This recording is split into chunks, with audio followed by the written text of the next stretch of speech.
Bienvenue dans la partie 2 sur notre thème. Où est la preuve de ton amour? Israël pose une question à Dieu. Prouve-nous que tu nous aimes.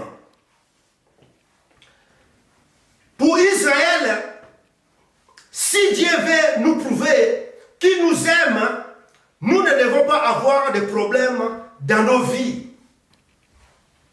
Nous ne devons pas avoir de difficultés dans nos familles. Nous ne devons pas tomber malades. Nous ne devons pas être dans la pauvreté. Si Dieu veut nous prouver qu'il nous aime, il doit le prouver. Pour Israël, l'amour de Dieu égale abondance, pas de problème, pas de disette. Ça, c'est la preuve de Dieu qu'il nous aime. Et beaucoup de chrétiens aussi aujourd'hui se posent des questions. Si réellement Dieu m'aime, pourquoi je suis tombé malade? Il se pose des questions. Pourquoi il a pris mon père? Pourquoi il a pris ma mère? On se pose tant de questions. Donc on compare l'amour de Dieu par rapport à ce que nous vivons, ce que nous voyons, ce que nous expérimentons. Alléluia. Israël voulait marcher par la vie et non par la foi.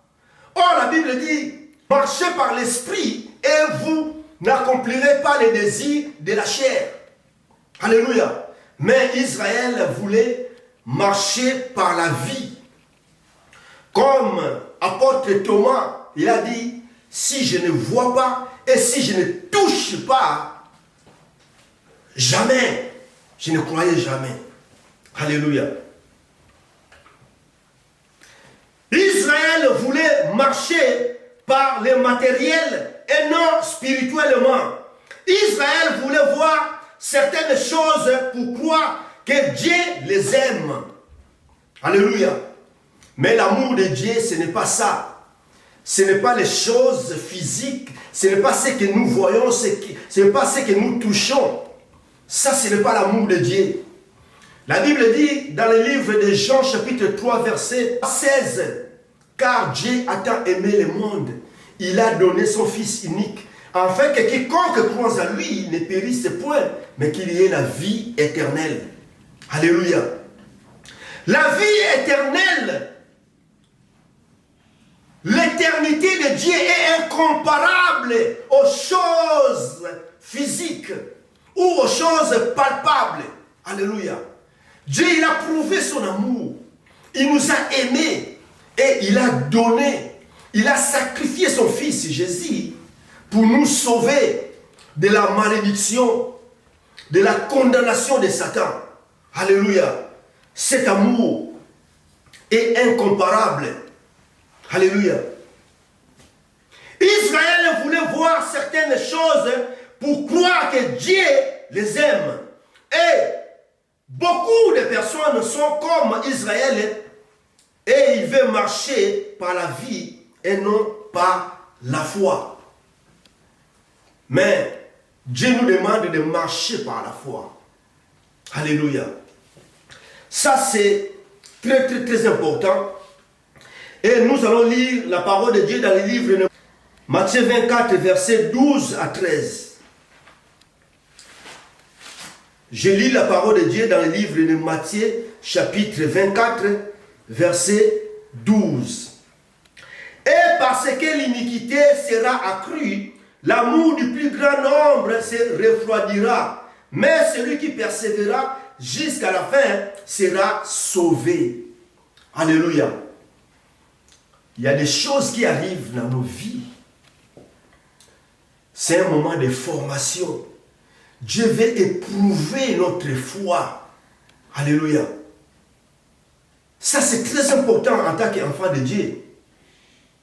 Nous devons accepter des épreuves. Parce que dans chaque épreuve, il y a l'élévation. Dieu veut nous amener quelque part. Mais il faut passer par des épreuves. Ça, c'est très important. Nous allons lire encore la parole de Dieu dans le livre de 1 Timothée chapitre 4.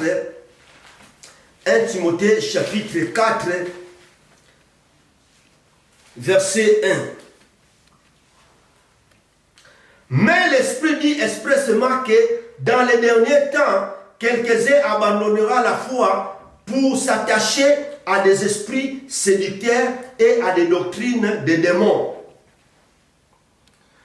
Beaucoup de gens aujourd'hui, à cause des problèmes de ce monde, à cause des difficultés, ils abandonnent la foi.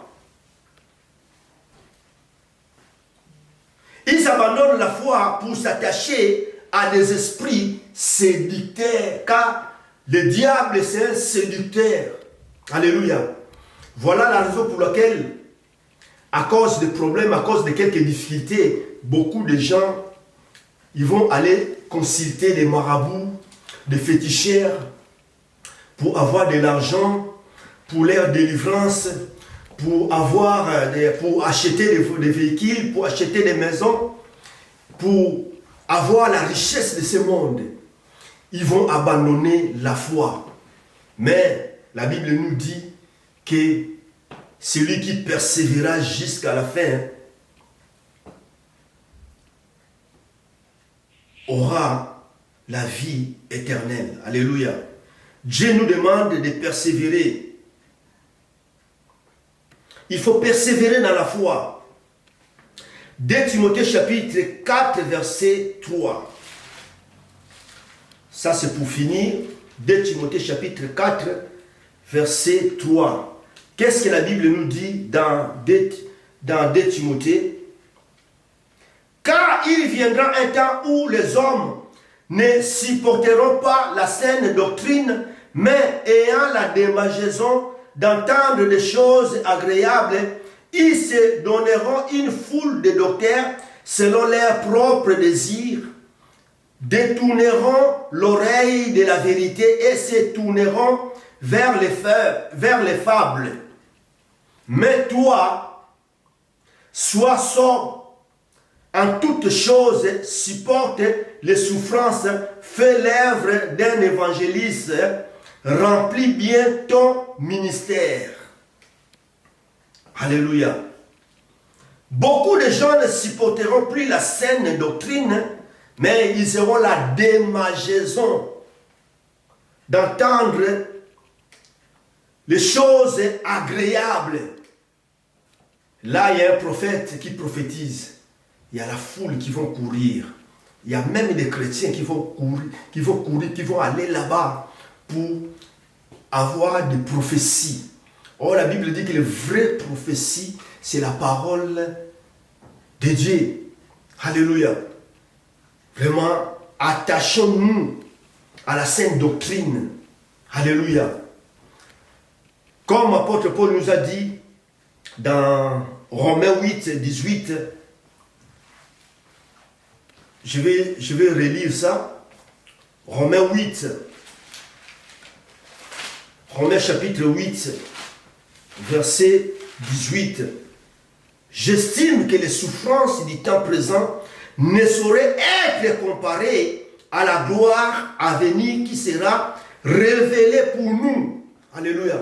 Cette gloire qui sera révélée pour nous. Et pour finir, nous allons lire Psaume 23. Qu'est-ce que David nous dit dans Psaume 23?